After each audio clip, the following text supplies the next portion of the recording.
the key sort of difference between the participatory planning procedure and other planning procedures is precisely that it allows workers in workplaces to always be the ones who are saying, this is what we want to do, this is what we want, why we want to do it. And nobody else basically is put in the position of telling them that. And they also are not in the position of exercising their control over the economy by sending representatives to a meeting that somehow discusses how the whole economy is going to work. That just takes decision-making too far away from too many ordinary people. That essentially will lead you with, it's a democratically elected planning elite, and the rest of the population, the rest of the workers are basically left out of the serious business of making economic decisions. So I'm not going to describe the planning procedure. I'm just going to say it was designed to try and solve this dilemma.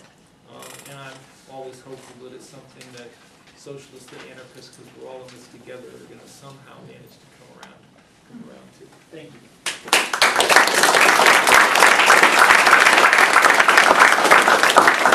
We're trying to have somewhat different perspectives here, and we'll see. Our next speaker is Cindy Milstein, long-term activist in Vermont, member and leader in the Institute for Anarchist Studies, and very active in the Institute for Anarchist Studies. Currently is living in San Francisco, and is up here to take part in the conference. You turn over to Cindy. If you want information on the Institute for Anarchist Studies, I've got a bunch of flyers. I'm tabling for a friend all weekend upstairs, so come talk to me if you have and I want to say there's seats up here if people want to come sit up here or up on the floor so you can see or hear better, so just feel free to wander up while I'm talking. So Peter asked us to address 3 questions in 15 minutes, so I'll try to sort of focus on 5 each. One is why capitalism can't be reformed. Read Marx. I'm serious. I'm an anarcho-communist, and I take seriously that Marx is still pretty by and large right about the overall premise, and it's a joy to read. And why I say that is because I actually don't think capitalism is, I'm going to use simply, scare quotes around it, simply an economic system. I think what's brilliant about Marx is that Marx was a social theorist. That's what's interesting to me, not that he was an economist.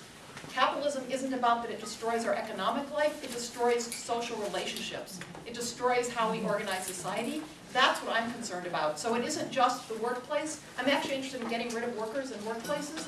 Instead, us doing what we love to do together to make a world in ways we want to that will look completely different than that. But most of our lives are outside of that, are still bound up in capitalism. So I think right now with contemporary capitalism, we have a more interesting phenomenon where we actually have capitalism increasingly without work and without workers, but it's still capitalism. That's what's bad about it, and that's why you should read Marx. And I specifically would encourage you to read 1844 philosophic economic manuscripts where he talks about alienation. So for me, one of the primary problems with why capitalism can't be reformed is it takes the world that we make, it makes it seem like it's controlling us, and we feel alienated from everything in the world. Not only from things we produced physically, but from our thoughts, from our imaginations, from our bodies, from the natural world. It increasingly alienates us from everything. Then read Capital. And what's brilliant about Capital is Marx started out with the thing. There is a thing that I can use, and it has meaning to me, and maybe Peter will use it later, and that's okay. And this thing over time becomes something I can exchange for another thing, and another thing, and another thing. And pretty soon it doesn't matter that the use value is interesting or not, it can happen, but it's only good for what it can be exchanged for. And what's brilliant about Marx's analysis is that the world becomes commodified, where suddenly everything is exchangeable and equivalent to everything else, and nothing has inherent worth anymore. And we just see what we can get from each other, and everything is, we can trade pollution now for, the ability to have a nice recycled handbag at a grocery store, to all these other things that are still commodifying our world and removing the world from us. So what's brilliant about Marx, again, is that what he's saying is we move away from a world that is ours to use and share and give to each other, to a world that somehow is just about things that have no meaning with each other and everything's replaceable or destroyable with each other. That's why I think capitalism is brutal and awful and why we have to get rid of it, because of alienation and commodification, besides which it creates forms of exploitation and forms of hierarchy. Those many reasons, capitalism is much more multidimensional, I think, than both the first 2 speakers talked about it in ways. And I'm not saying that in negative ways. I think Marx is profoundly complex in getting us to think about how capitalism is profoundly complex. And the last thing I want to say about capitalism, why it can't be reformed, is it's got a grow or die logic. Again, brilliant. This part of Marx is brilliant. tiny bit of thing, this thing, once it becomes a commodity, will grow and grow and grow and grow. There aren't the good guys and the bad guys in it. Everybody is compelled by capitalism. Even the people that are super rich and benefiting the most are compelled to keep doing what they're doing. And they benefit a lot more than the rest of us. But so the problem is you can't have a little bit of capitalism because it will eventually become a lot of capitalism. It's a totalizing, homogenizing system. Okay, 5 minutes on why capitalism is wrong. Next 5 minutes, what I want. I'm an anarchist, but what I, again, understand myself is in a tradition, actually, that's called a libertarian left tradition that has been there since the beginning of socialism. I don't even understand the dichotomy between anarchism and socialism. We're all socialists, but some of us are libertarian socialists and some of us are non-libertarian socialists. A lovely book by Richard Gombin, out of print, needs to be put back in print, called The Origins of Modern Leftism. He also wrote another one called Modern Revolutionary Tradition. And he says there are these two traditions, and I understand myself within the libertarian left. The people that are asking for how can we self-organize not just workplaces, but all of society to come up with a different world. And so he looks at anarchism, situationism, he would add autonomous Marxism now, but he's not, the book's old. Council communism, a whole bunch of posted traditions, and that's what I want us to look at. All asking for forms of non-hierarchical societies based on self-organizing in all aspects of our life.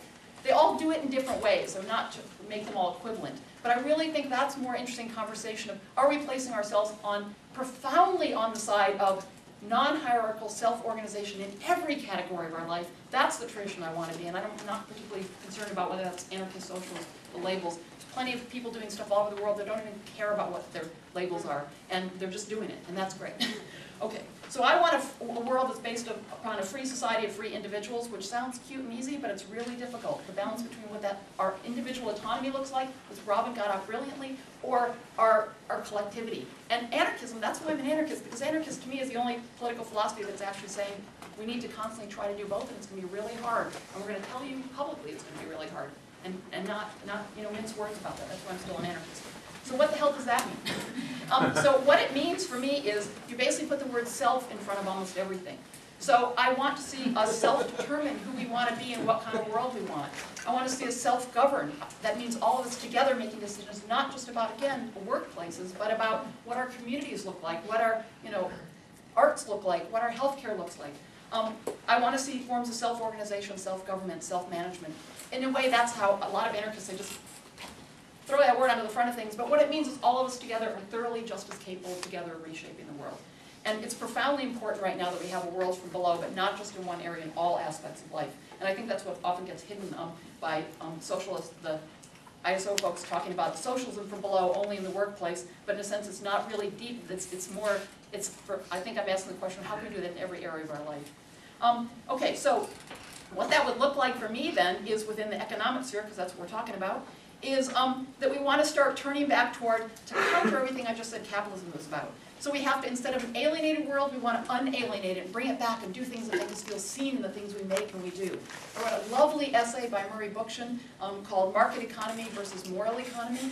And it's just a lovely little talk he gave to an organic farmers group. And he said, the word goods, when we think about a good, I'm buying a good in a store, he goes, what we want to turn that back into is the goodness of, oh, Cindy grew that carrot and she's doing it at a farm market and I know I'm getting it from her and I know where she grew it and I know, and it's the relationship with where things come from and the goodness we put into it. It's a lovely little, just cutesy little lovely essay about how we think about how we produce and make things and unalienate.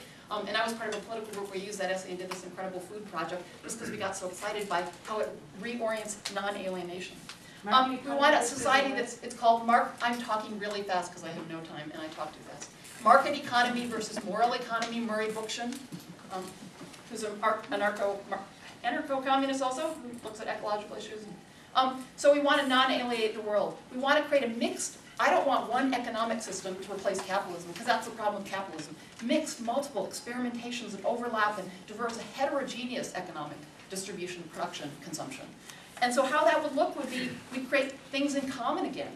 We create forms of gifting economy, mutual aid, sharing, barter. There's so many incredible models. Community control, directly democratic control. There's no one answer. The point is there's many answers, and that's what Marx's work points to. And they need to work together, but they all need to be self-organized.